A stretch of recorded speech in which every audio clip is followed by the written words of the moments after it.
There are stories that, when told, chill the blood and probe the darkness. Stories where evil does not wear the face of a demon, but that of an ordinary man.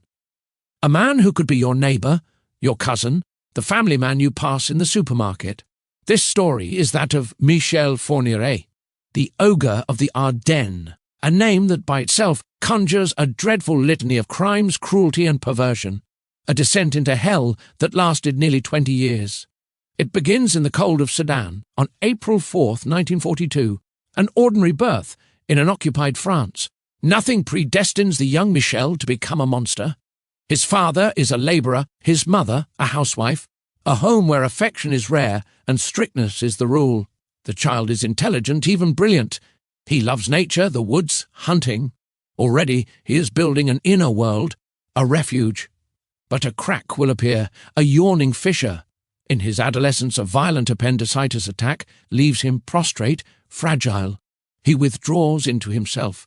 And then there are the women he observes, whom he desires, but who reject him, a rejection that will transform into a visceral hatred, a rage that will simmer for years. He marries a first time. The marriage falls apart. Fourniret is already a shadowy, angry man. He enters adult life with his failures and frustrations. He becomes a farmhand, then a carpenter. He has the calloused hands of those who work the land and wood, hands that one day will commit the irreparable. The first known crime, the one that opens the gates to the abyss, dates back to May 11th, 1987. On that day, in the Yvelines, a 17-year-old girl, Isabelle Laville, hitchhikes. She never returns. Her body would not be found for years. Fourniret is arrested for this case. He proclaims his innocence. For lack of solid evidence, he is released. The infernal machine, however, is in motion. He has tasted crime, and he has discovered he can escape justice. But to accomplish his work of death, Fourniret needs an accomplice, a woman who will share his darkest fantasies, who will help him trap his victims. He meets her in prison. It is 1987. He is incarcerated for rapes and attempted abductions. Behind bars, he corresponds with a woman, Monique Olivier, the wife of another inmate. Their relationship is born in vice and manipulation. Fourniret, the man of the woods, the brute, and Monique Olivier, the seemingly meek, will-less woman. Their pact is sealed in writing. Fourniret confides his fantasies to her, to kill young girls, virgins, and Monique agrees. She becomes his most valuable weapon. Upon his release, in 1987, they marry. The diabolical couple is formed. Their method is one of terrifying coldness. Monique, with her face of a quiet mother, scouts for prey.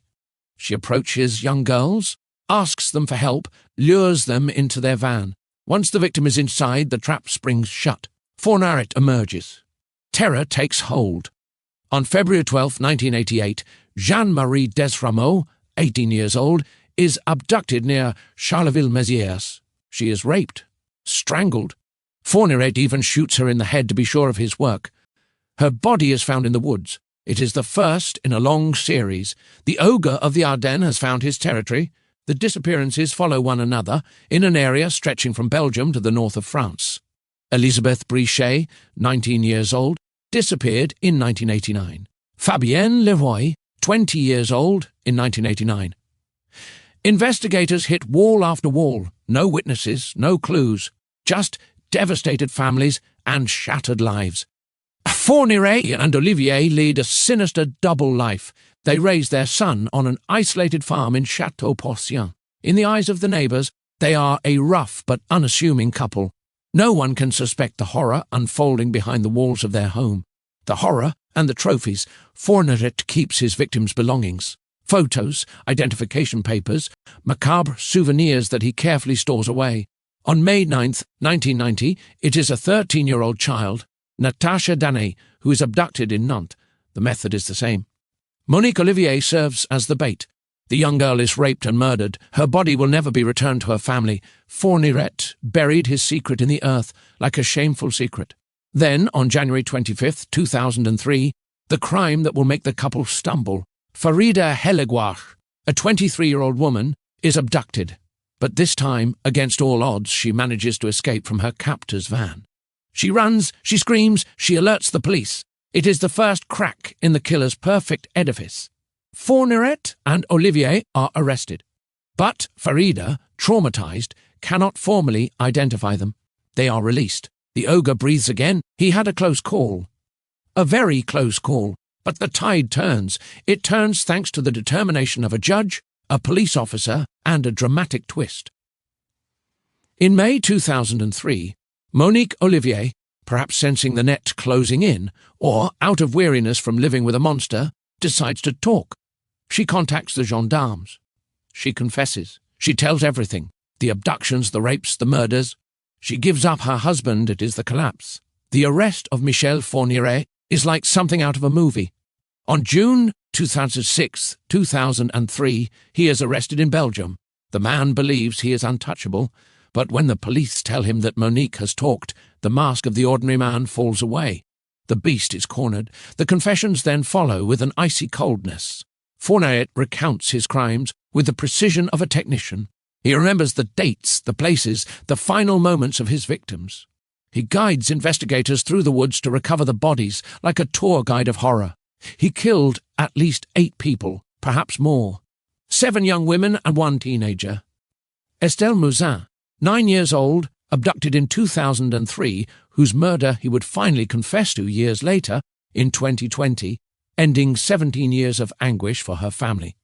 The trial of Michel Fourniret opens in March 2008. France holds its breath. In the defendant's dock, the man is nothing like a spectacular monster. He is small, aged, his gaze often evasive. He listens, takes notes, sometimes contests, but the litany of testimonies, of evidence is overwhelming. The lawyer for the civil parties, Mr. Didier Sebin, embodies the voice of the families, a voice trembling with pain and anger. On April 28, 2008, the verdict is delivered. The Ardennes Assize Court finds Michel Fourniret guilty of 7 murders and assassinations. The sentence matches the terror, life imprisonment, with a minimum term of 30 years. The heaviest penalty in the French Penal Code. The ogre is locked away forever.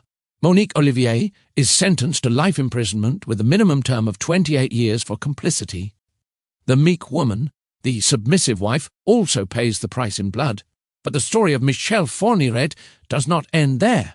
Even behind bars, he continues to haunt the news. New crimes are attributed to him, the case of Estelle Mouzin, above all, which resurfaces in 2019. Fourniret, aging, sick, begins to crack. Under pressure from investigators and his lawyer, he finally confesses. He takes the gendarmes to a wood in the Ogre region, near the village of Villiers-sur-Seine. He points to a spot. The excavations begin. But the body of little Estelle is never found. The ultimate cruelty of a killer who, until the end, wanted to maintain control. Michel Fourniret dies on May 10, 2021, at the Pitié-Salpêtrière Hospital in Paris. He is 79 years old. He dies without ever expressing the slightest remorse, without having lifted the veil on all his crimes. He takes his secrets to the grave, leaving behind a wake of pain and incomprehension. The ogre of the Ardennes is dead, but for the victims' families the ordeal, for them, is endless. Their daughters, their sisters, are not just names in a court file. They are stolen lives, extinguished laughter, annihilated futures. The story of Michel Fourniret is a chilling reminder. A reminder that the most absolute evil can dwell in the most peaceful places, and that appearances are sometimes the most terrible of deceptions.